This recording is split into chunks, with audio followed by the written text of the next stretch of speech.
Are you shocked at the fact that you're donating a substantial amount of money to facilitate Trump's election? Is that something you would have believed in the realm of possibility, say, 5 years ago?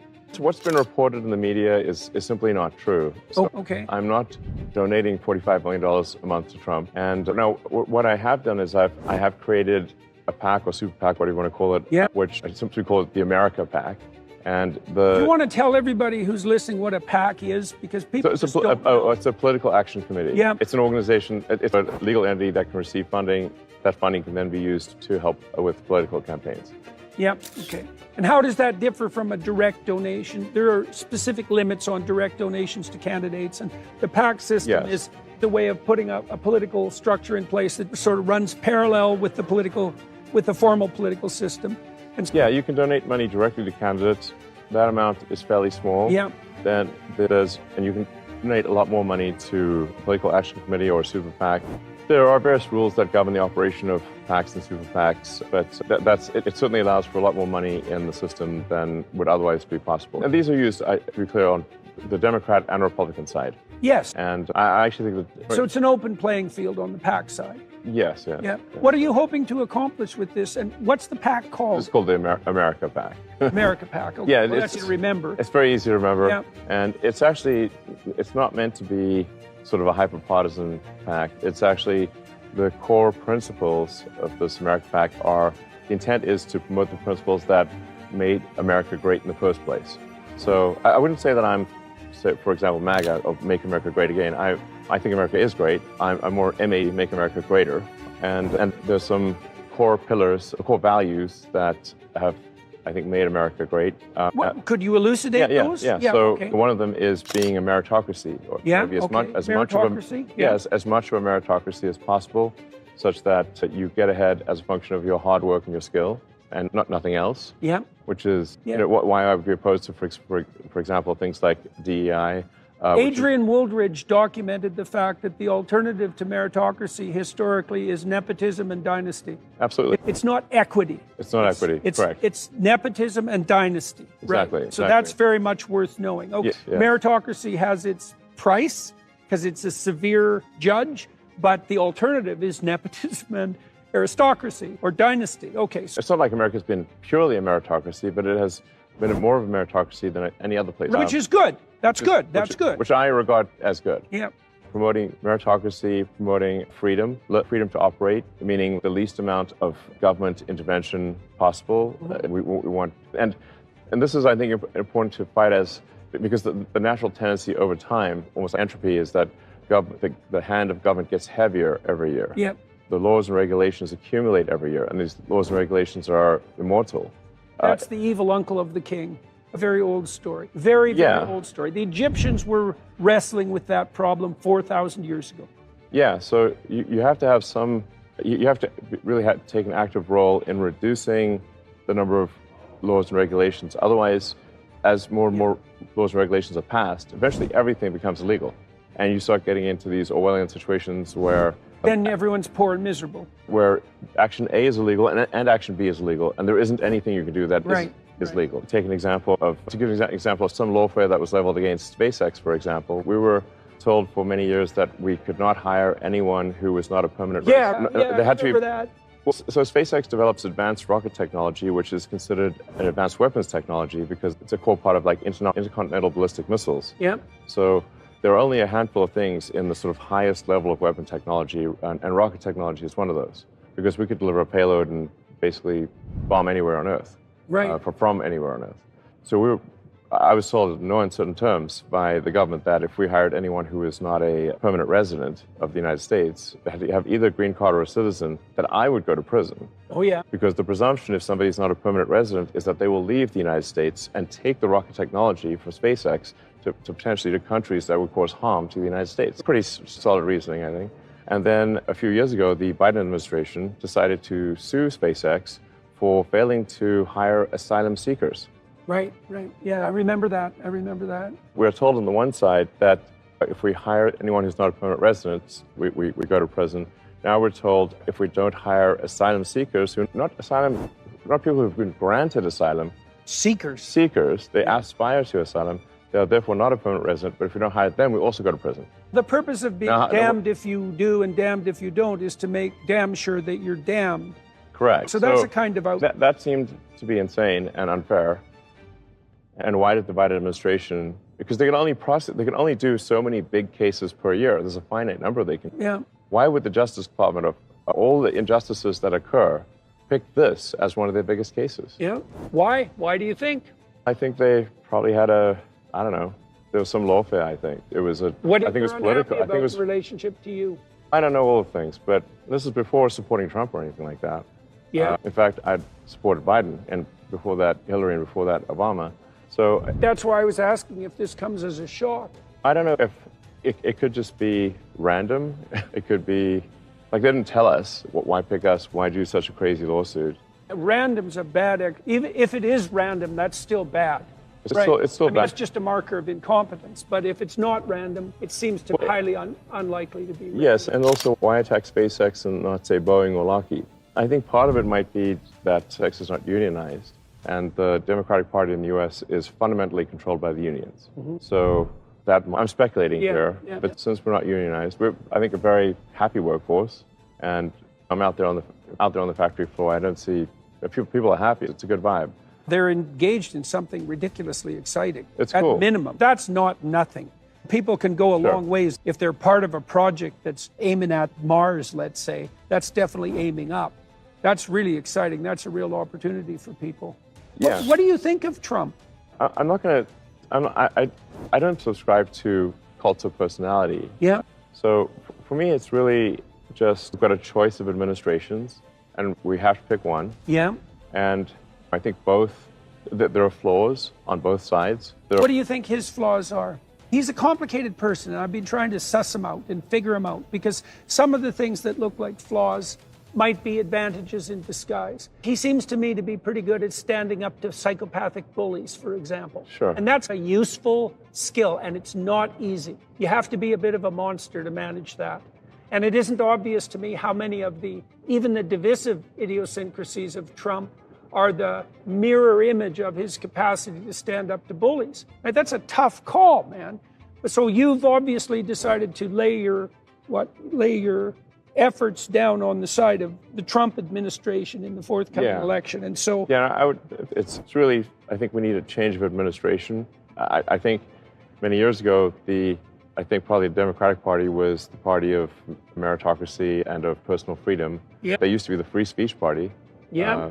And these days, they seem to be the censorship party under the guise of hate speech.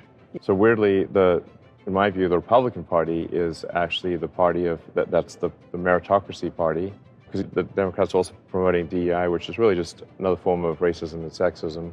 It's the most pernicious form, I think, actually. So it's anti-meritocratic. DEI is fundamentally anti-meritocratic. It insists on dividing people by groups as the primary, what would you say, conceptual distinction between individuals. Yes, race, in fact, ethnicity, sex. I think the Democratic Party is stoking division.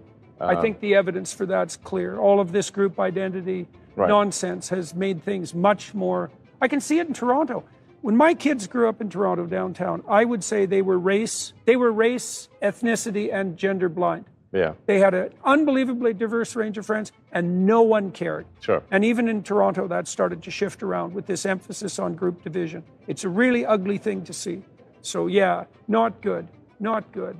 Yeah, so my view is that at this point in the United States, the Republican Party is more in line with meritocracy and with personal freedom. So I've never had a conservative. Many times with my left-wing friends, let's say, they'd refuse to talk to someone, me included, definitely, because I've invited prominent Democrats to come on my podcast in great numbers for a very long time, and I've got absolutely nowhere with that. They'll talk to me in private. They will not talk to me in public. And so that's never happened. They're afraid of being shunned? Absolutely. Yeah. 100% that's what they're afraid of. Sure. Definitely. And they've told me that. It's not a secret. Yeah. But that's never happened on the Republican side. I found it much easier because I've talked to a lot of Democrats and a lot of Republicans.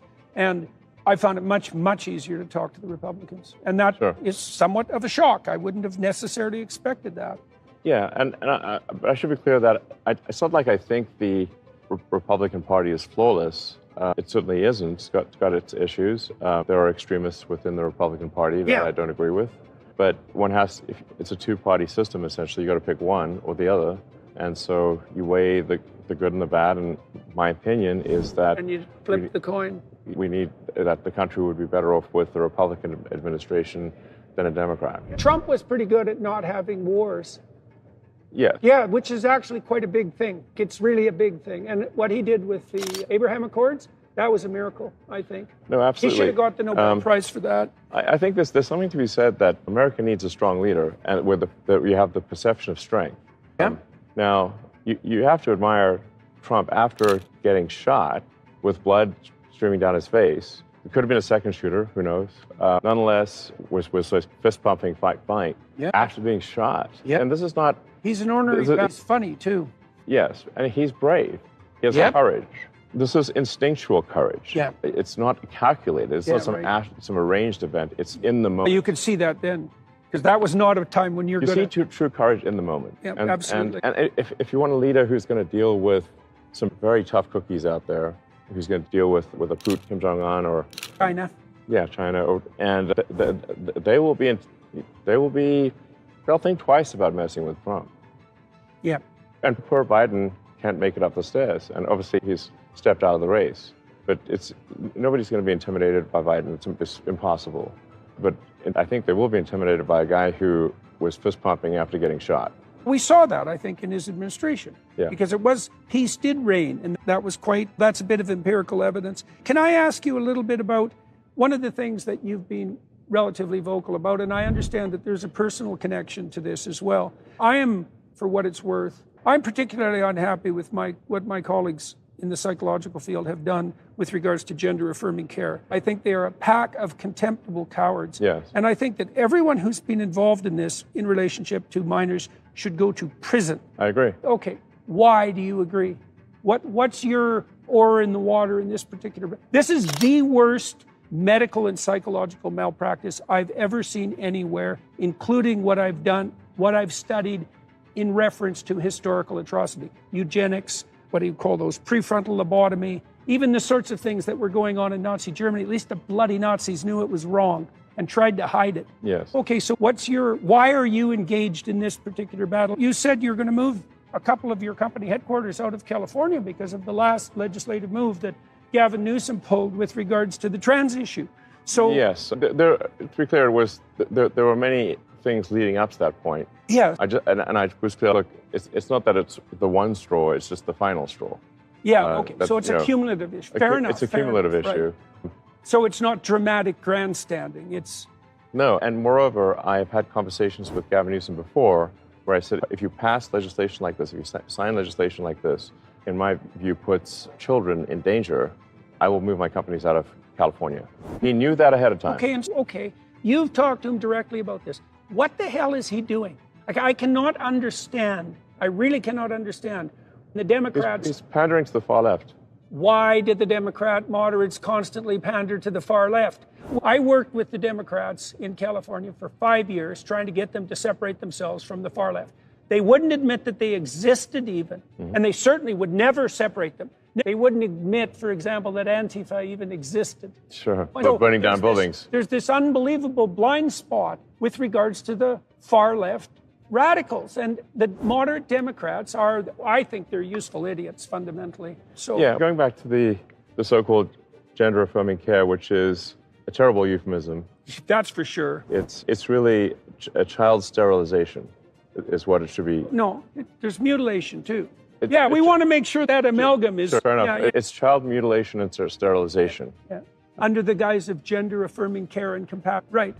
It's evil. Literally can't imagine anything worse than that. Yes, it's evil. I mean, you're taking kids who are obviously often far below the age of consent. Yep. Confused, miserable. Yes. The reality is that almost every child goes through some kind of identity crisis. That's part of puberty. Exactly. It's just part of growing up. It's very possible for adults to manipulate children who are having a natural identity crisis into believing that they are the wrong gender. Yeah.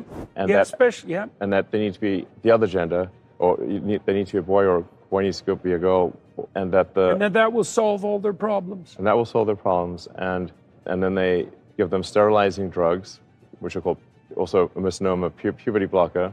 These are sterilization drugs, so they can never have children again. Yeah. They can have double mastectomies, the mutilation. They have their forearms stripped to build non-functioning penises. Yeah, it's macabre. And we have an age of consent for a reason. That the reason you can't get, say, tattoos below age 18, or drink, or drive. There are ages at which you can do things, because if we allow children to take permanent actions when they're 10, 12, 14 years old, they will do things that they subsequently greatly regret. Yes, I've interviewed a couple of people who've done exactly that, and it's Right. damn painful. So I think doing... Why are you willing to make this an issue, do you think?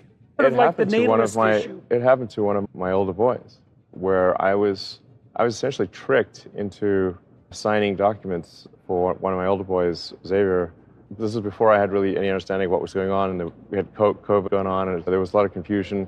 And I was told, Xavier might commit suicide if he... That was a lie right from the outset. No reliable clinician ever believed that. There was never any evidence for that. And also, if there's a higher suicide rate, the reason is because of the underlying depression and anxiety, and not because of the gender dysphoria. And every goddamn clinician knows that too.